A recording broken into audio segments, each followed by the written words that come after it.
Hey guys, thanks for tuning into this episode of BOS Marine. Another how-to episode switching a Yamaha F150 to a Mercury 150. This is a long video, so feel free to skip through certain parts. Right now, we're going to show you what's wrong with this 150. If you haven't already, feel free to like and subscribe. So as you can see, there is a hole blown through the side of this plastic paneling. What happens on these 150 Yamahas is the way the exhaust and the water passages are routed, where the power head meets the midsection, the water tends to burn there at idle, and of course salt water turns into an acid when it starts to get hot. It pretty much boils and eats that aluminum housing like acid, and before you know it, and there's only like 800 hours on this thing and the side of the exhaust is rotted out. So that is why we're putting a new Mercury on, which generally those things never ever have any corrosion.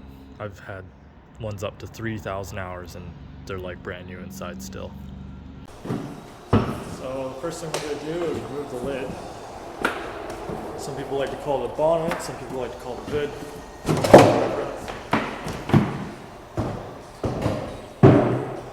So the main things you want to disconnect when removing an engine off of a boat is going to be your throttle and shift cables. This particular one has a boot that is clamped inside here with the battery cables, fuel line, and your engine control box harness. You want to disconnect those, and then this whole assembly will just pull on out of here and we can flip it up. And then next we're going to disconnect the steering off of the outboard, not necessarily disconnecting the lines off of the ram, because that's going to make a mess, and it's good to always take these apart when you put a new outboard on to make sure that all the components aren't seized.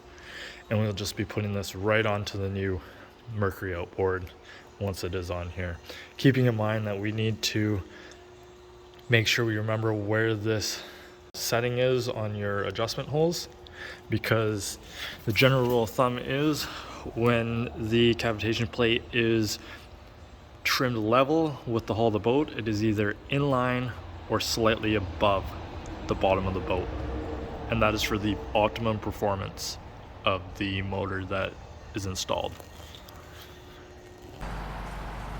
Okay, so what we're going to do, pull the tractor pins out of here, disconnecting our shift and throttle cable, undo our clips. Engine harness is pretty basic, as you can see. You just have to twist this, slide it back, pull it apart. There we go. Making sure not to damage any of the electrical connections. Fuel line, just cut the zap strap.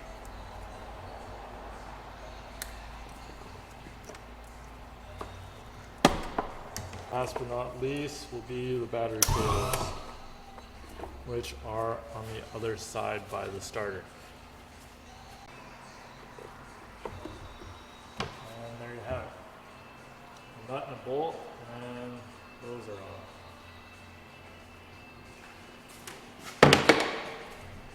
Then we have two 10 mils inside here that we need to undo in order to slide that off.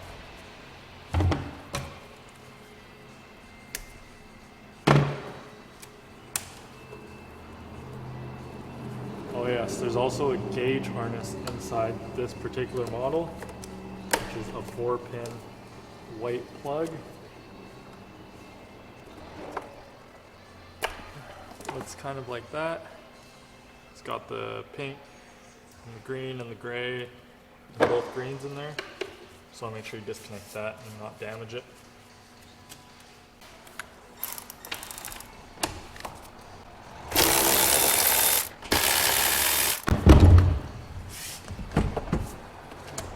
Give everything a bit of a wiggle.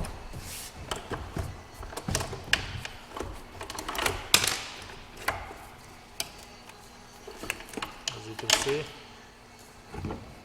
it all just comes out one piece. So we'll set that to the side.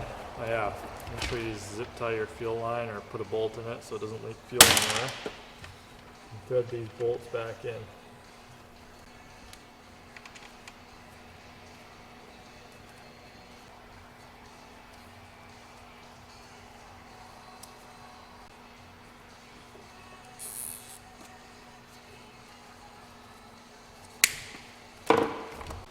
So the next thing we need to disconnect is the steering ram. Now this steering ram is a C-Star. It's not their Pro series, but C-Star is, in my opinion, a lot better than Bay-Star because you can rebuild them if you need to. Now we're just going to take this thing apart, keeping track of everything, so we can put it back onto the new Mercury once we disconnect.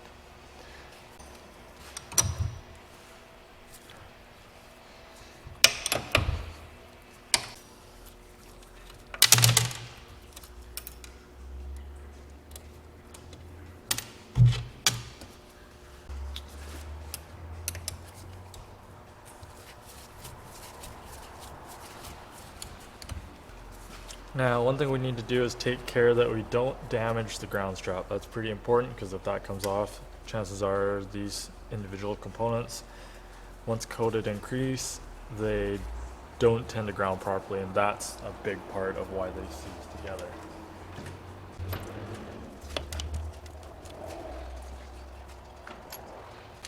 Now, most of the time, as you can tell, I can just spin this for quite a while, so you'll need someone, or if you can, possibly reach onto the other side and get the 3/4 inch socket to hold it.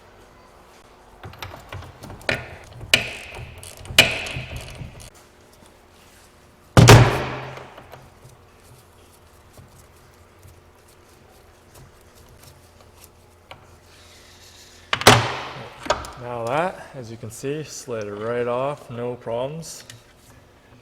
We're going to take our 8mm, take off that grease nipple, like so. Just lightly thread in there so we don't lose track. Now you need to make sure, as you can see, there's a stainless washer and a plastic one. They're both the same thickness, but we got to make sure that we put them back on in the same order so that they don't get damaged when this thing is in operation. There's also a adjustment clamp inside here. Lots of people always forget to tighten the Allen wrench because, tighten the Allen screw, and then it just tightens up and causes your steering to be quite loose. So I'm gonna set that stuff right here. Now the whole ram should just slide out. Oh, one more thing we gotta disconnect is there is a bolt and a nut under here going into your steering arm.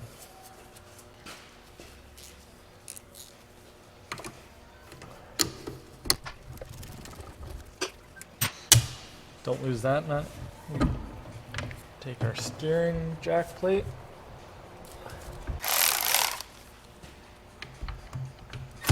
This is why I like these cordless ratchets, because you crack it free and it comes out. So now we can push this all the way over.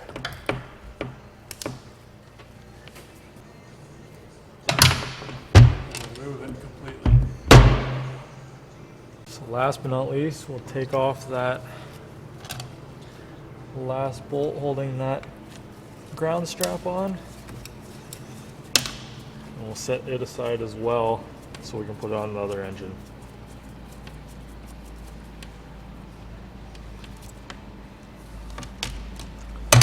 Alright, steering is off. So the last thing we gotta do now is undo the motor mounts, the mounting bolts. And as you can see, Yamaha requires you to double nut it. That's how they say it in the manual. I believe the torque spec is like 30 foot-pounds. And you can only see two of the upper bolts here, one on each side. So in order to get the lower ones, You have to go in to the deck plates.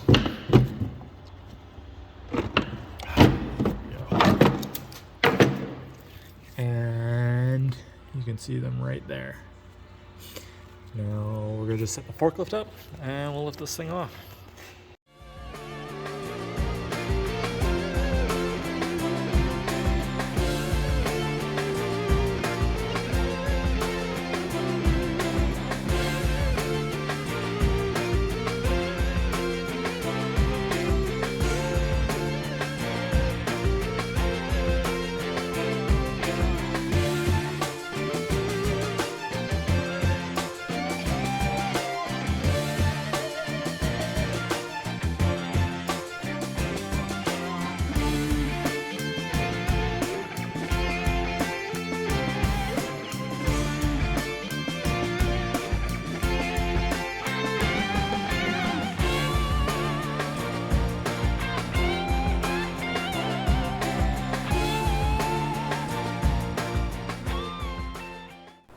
So before we install the new Mercury, we have to do a bit of prep work. So as you can see, there's old Sikaflex on here, and the old bolts. We can just discard these bolts, you know, take a hammer, pound them out, and then we want to clean both sides of the transom. So we want to knock all the Sikaflex off here and all the Sikaflex on the inside, so when we put the new bolts in, we have a really good surface to adhere to, so water doesn't leak in and cause, you know, the boat to fill up. So we'll do that, knock the bolts out, use an air Dremel, clean up the Sikaflex, and then we'll move on to the next step.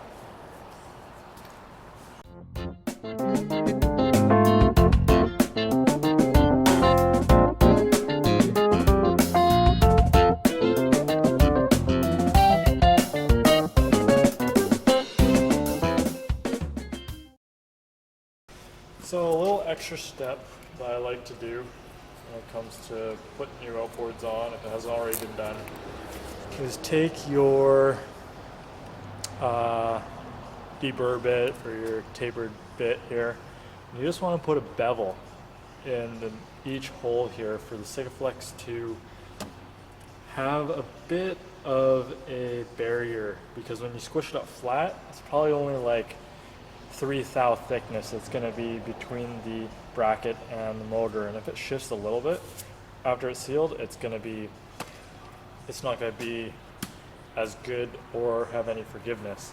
So we just want to take this, put a little taper in there,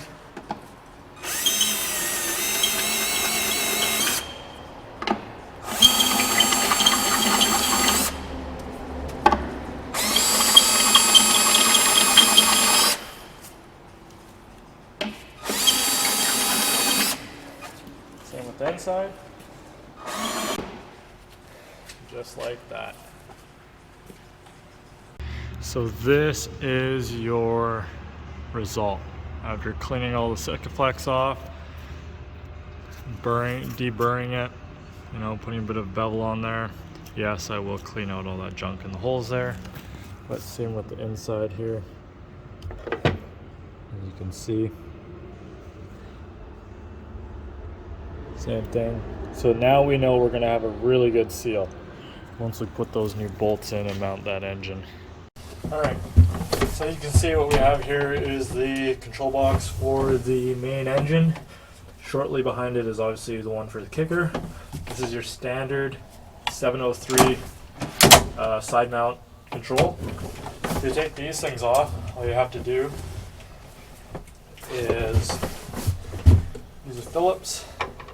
Most of the time, sometimes guys throw them right into the aluminum, but 9 times out of 10, there's a bracket behind here. This is 10 mil. You just have to spin it off.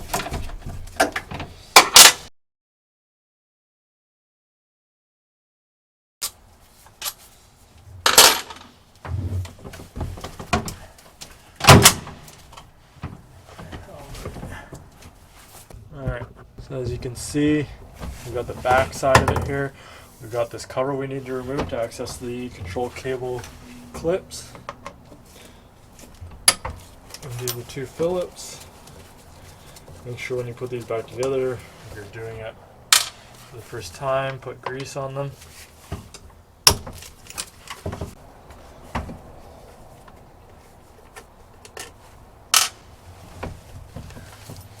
we need that.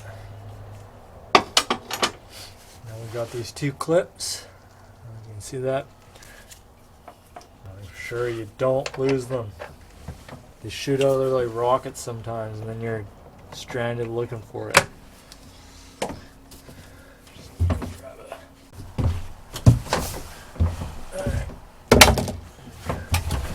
Alright. Find a little flat screwdriver. Works just fine to get in between the clip and the post. There goes one. Okay, so in between the control cables, there's this little rubber U-shaped piece that is supposed to be there as a cushion and a spacer. Don't lose that.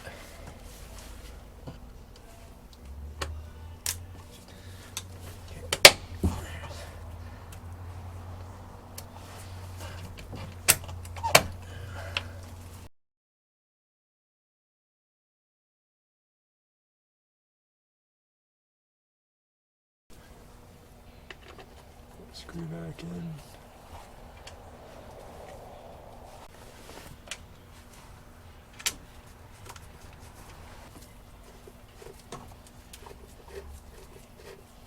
You're going to be pretty much screwed. Okay. So now, cables are loose. Box is there. Now we gotta crawl under and cut all the zap straps holding the harnesses in. Okay, so another thing, to make this super easy on all of you guys doing this, only cut what you need to. Like, don't go cutting extra zap straps or, you know, stuff like that. Disconnecting things you don't need to, because it just ends up causing more work down the road. I already got the dash apart there. I'm not going to show you it because the wiring's a bit of a nightmare, but I'm going to get this set up to pull the new cables and harness through, and then I'll show you what needs to be done. Okay, so I'm going to show you guys a little trade secret. So as you can see, there's two control cable ends off of the Yamaha, and then I've got my control cable ends for the Mercury. Obviously there's two different sides, so this is obviously the control box side, because these barrels are not adjustable, whereas as you can see, this barrel is adjustable, meaning it would be on the outboard side. So what we're going to do is we're going to zap strap through the eyes of each one.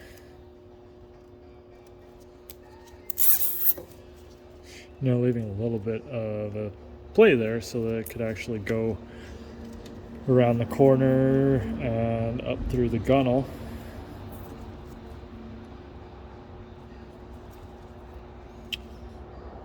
Like that. Now we'll cut those, and that'll make it quite easy for us to pull them all the way up to the front of the boat there where the control box is going to get mounted. So what we're going to do now is just pull the cables all the way to the front, feeding them through the rear here, through the gunnel, and I'll also take off the battery leads at the same time off the night switch. Make sure the night switch is off.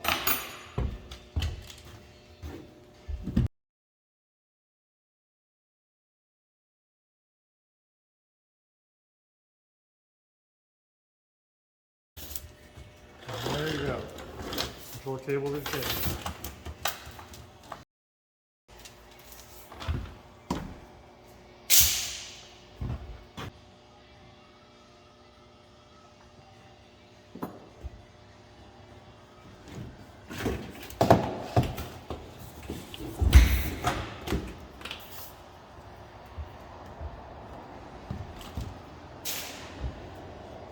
Okay, so battery cables are out. Control cables have been fed through the back here all the way up through the gunnel, just quickly by pulling the old ones out and having them attached. Now it's time to run the new harness. Alright, so I'm gonna attach the new Mercury control box to the engine gauge harness from the Yamaha. That's another thing I like about Mercury, is they only have one harness that has to run to the back of the boat instead of having two separate ones, one for the gauge, one for the control box. But I'll attach the new plug to the old gauge harness, pull it through, and then put the control cables in and secure the box.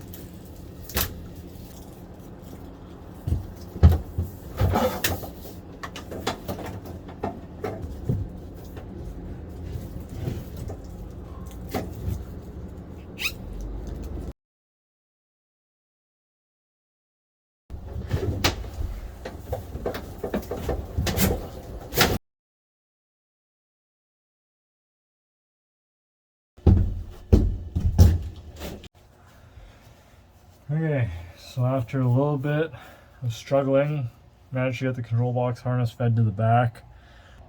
So now we're going to hook up the control cables.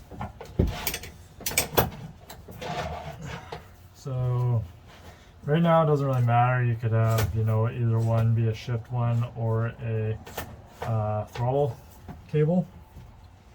But I like to make it so that when they lay standing up, when the box is upright, they don't look twisted in the gunnel there. So what you want to do with these ones is figure out which one you want to go in first, and you get your throttle out of the way. Take an 8mm, whether it be a socket or a T-bar, and let's see here.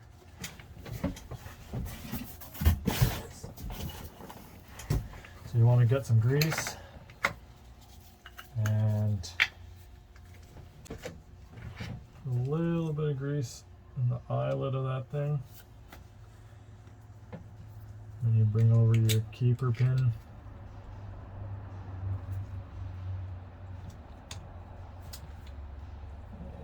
Put it in there. You line up your barrel with the one in the control box, like so. When you position it like that, put it back in place and tighten up the nylock until it stops. And you lift up your throttle to expose this nut.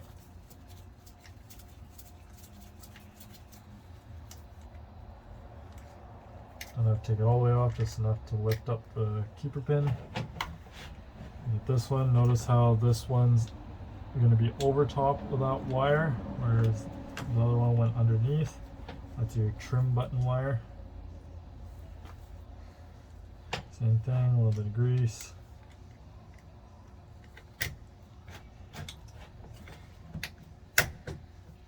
And line it all up.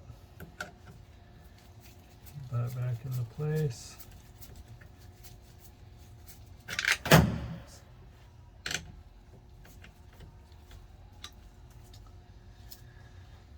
I always like to put a little bit of grease in the screw holes beforehand.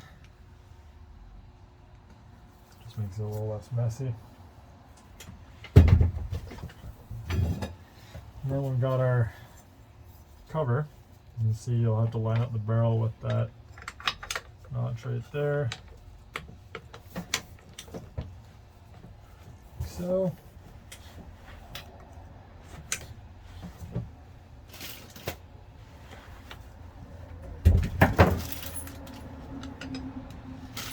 Hardware bag.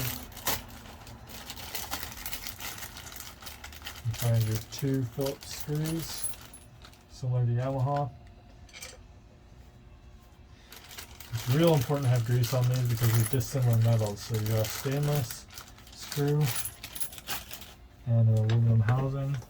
So grease is very important. And I know they put a little bit of Loctite on there, but the Loctite doesn't really work in the long run.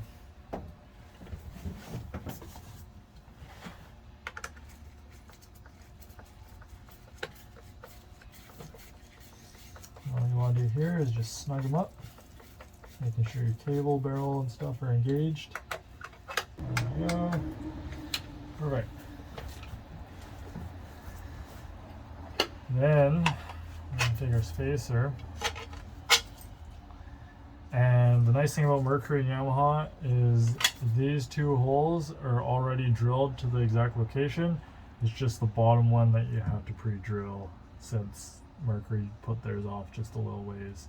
And I already did that, makes it easy. It's 1/4 inch.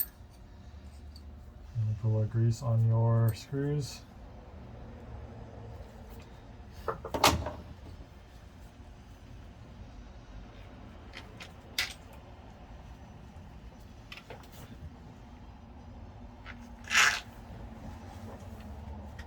Move a bit for spacer.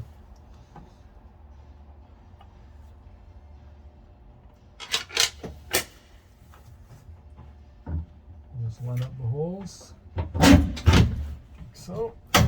And then take your hardware bag again, your washers, and your brass nuts, and you just thread them on until they're tight.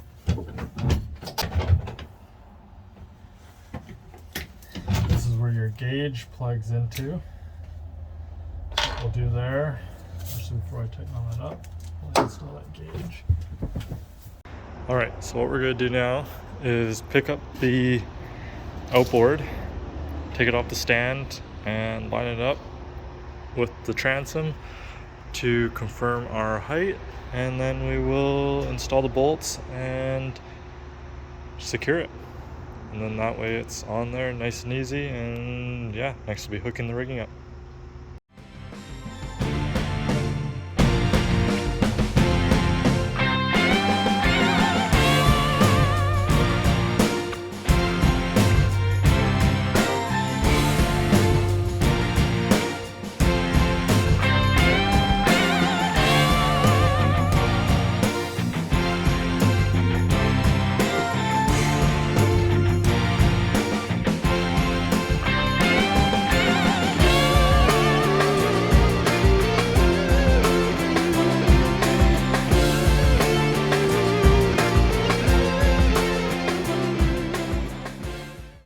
Okay, so we have this thing mocked up, and we had it originally in the setting that the Yamaha was in. Then we checked our cavitation plate height. This right here is your cavitation plate, the one directly above the prop. And you want that thing to be in line or slightly above the bottom of the boat.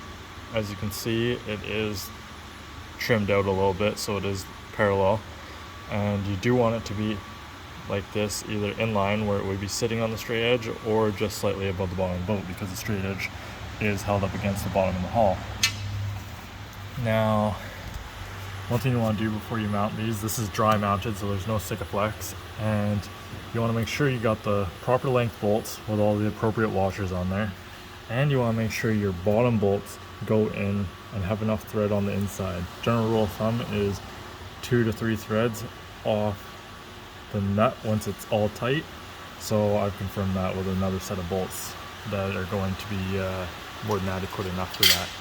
So now I'm just going to unbolt this thing since we've got the height set, and put a little bit of Sikaflex around the holes, and then yeah, we'll tighten this thing up. Alright, another trick I like to do is, as you can see, just put a small bead around each hole, because that way when you compress the motor and tighten it up against the transom, it doesn't make such a big mess. Lots of people like to, you know, smear it up and down the bolt, but as you can see, simple bead makes it nice and easy. Alright, so there you have it.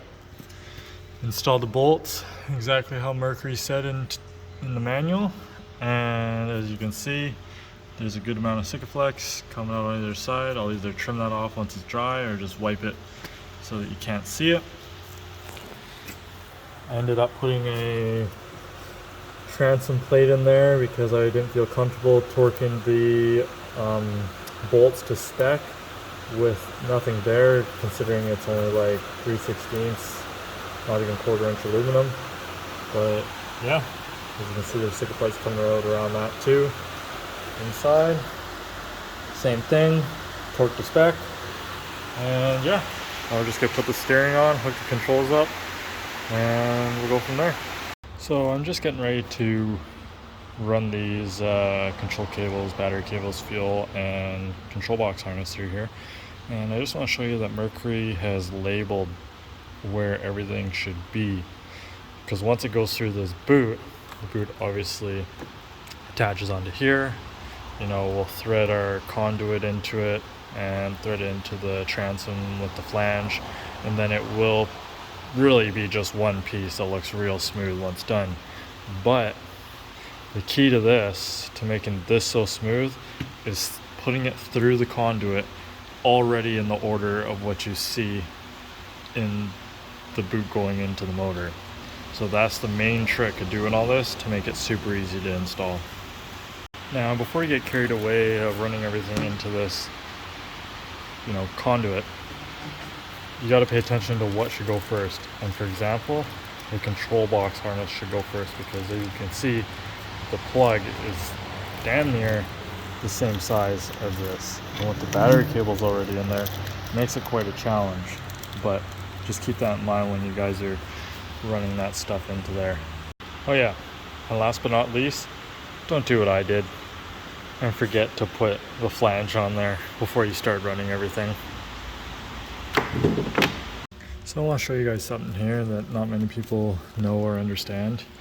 When you adjust your throttle and shift cables, you want to adjust your throttle so that obviously the control box is in neutral, and the throttle is in the full down idle position and the shift is in neutral.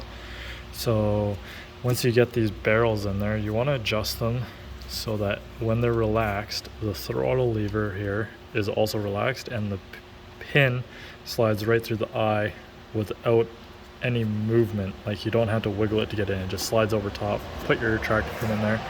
And same with the shift. The shift, to know it's for sure neutral, you have to make sure that this shift pin is in line with the detent. It's hard to tell that there is a detent there to line up. And you adjust the barrel, which is, where is it here? Hard to see, but it's down inside there. And you adjust that so that it also slides over top with no movement of the shift actuator for the leg. And then you slide your cotter pin in, and then after we fire it up, we'll make sure that when we shift back and forth that it doesn't grind into gear when it goes back into neutral. And that way you know that it is for sure adjusted accordingly. Alright, so the last thing we're going to do is we're going to take off the bracket here and put the steering system back on.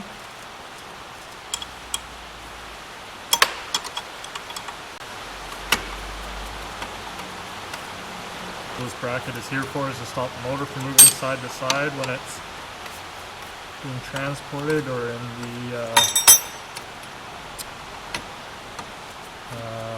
shipping container.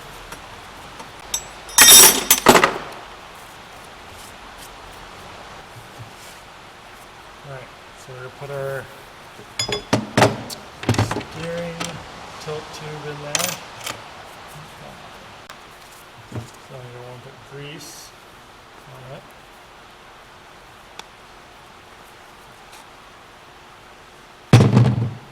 Make sure the washer's on there.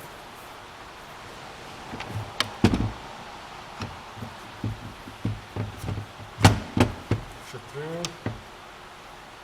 The 2 spacers that we kept track of at the beginning. The thick one, the big washer.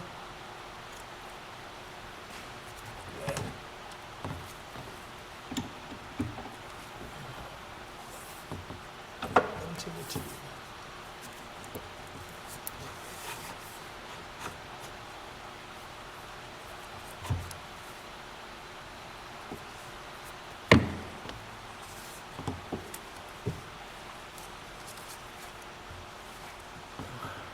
Okay, so next you want to thread on your adjusting nut. The grease. And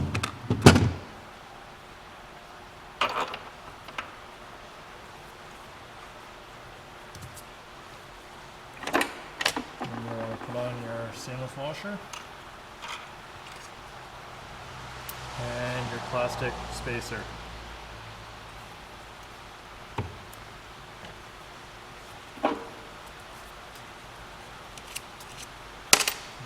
Grease on the shaft on both ends, one on the ram and one on the tilt tube.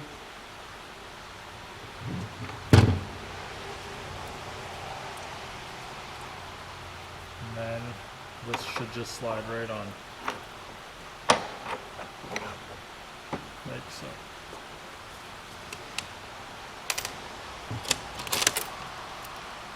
And we can't forget to put our ground strap on there.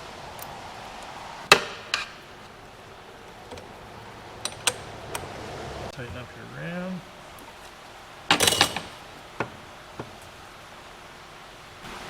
And all we gotta do is make sure the washer's in the tilt tube and put on your last nut.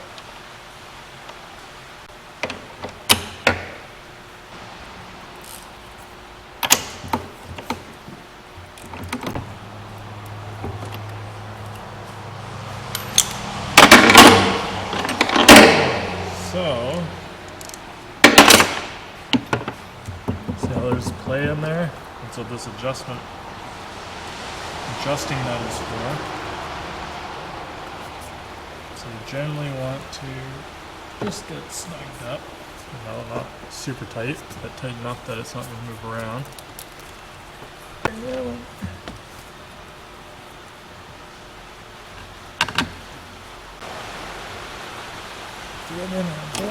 All of these bolts and threads are the same size, same with like all the tilt tube diameters. They're all the same size. They're standard throughout all of the various outboards.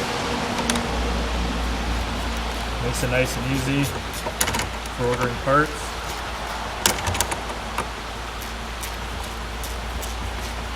Lots of people put Loctite on these bolts. I personally don't like to because I have had them break off before and then it just becomes a nightmare to take out.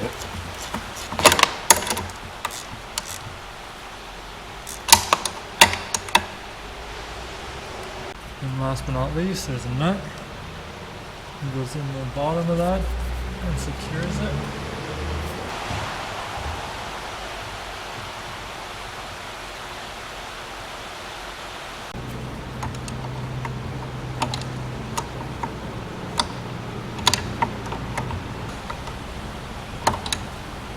Okay. Now you just want to confirm it turns both ways without binding, and then the steering system is done.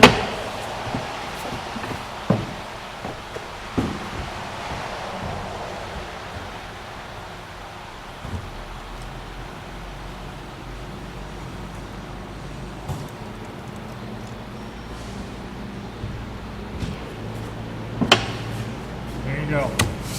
Motor is mounted, hooked up. All that's left to do is hook up the battery cables and install the prop. We're ready to fire this thing up. Oh, one thing I forgot to mention, don't forget to put your ground strap on your grease nipple and run it over to your tilt tube here. Pretty important, just forgot to mention that. So we have a brand new Mercury propeller here.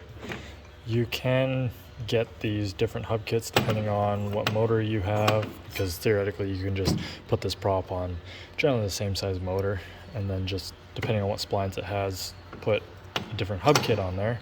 Makes it kind of convenient, saves a bunch of money in the long run.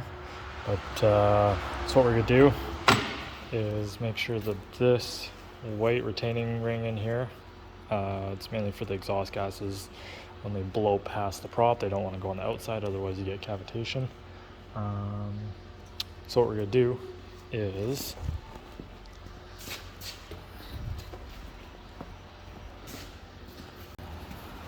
we're going to put some grease on there, like so. Now there's a tapered side and a flat side. You want to make sure the tapered side goes on first for this thrust washer. You can slide your little plastic piece on there.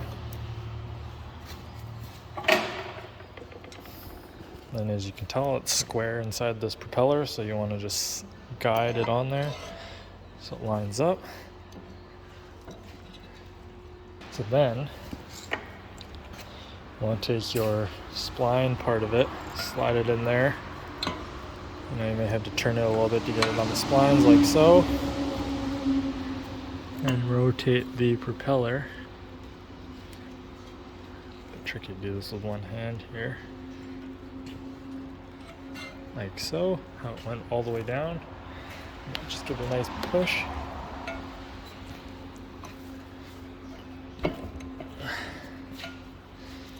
And then you put your tab washer on, making sure to line up the notches like so.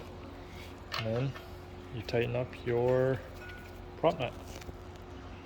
Okay, so before you fire this thing up, as you can see, it's in the test tank for good water supply. You can fire it up on the muff too, on a garden hose if you want, but you always check oil. This thing was shipped with oil in it, so that's okay. And your leg oil, you always want to pop the plug, make sure it's got some in there. If not, top it up. But for now, we're just gonna fire this thing up, and then yeah, we'll see how it goes. So as you can see, got my control box secured now. I had to add an extra spacer because when it went back, it didn't have very much clearance with the kicker controls. So just throw an extra spacer in there. The screws are plenty long enough. Yeah, lanyards in. Initially, when you fire these gauges up, the Smart Craft gauge, it'll go through the battery, oil, tell you everything's okay. It's doing a self-check, and then as you go through, you can see that it has, you know, your tachometer, battery voltage.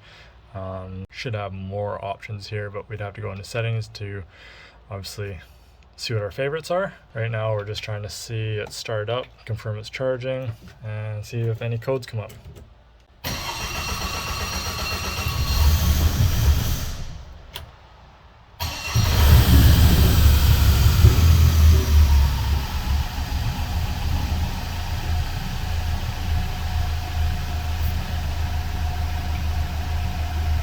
It is charging, good RPM. Took a little bit to start there because the fuel pump was dry. I had primed it, but after sitting for a while with no fuel in it, obviously it could have had a couple air bubbles in there.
There you have it, kids.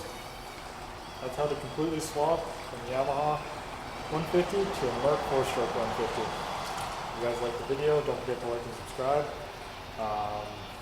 you got any questions, please leave them down in the comments. I'll get to them. Now, I'm just going to put the lid on, wipe it down, rinse the boat out, and we're ready to pick up. Let's tune in and get back out there.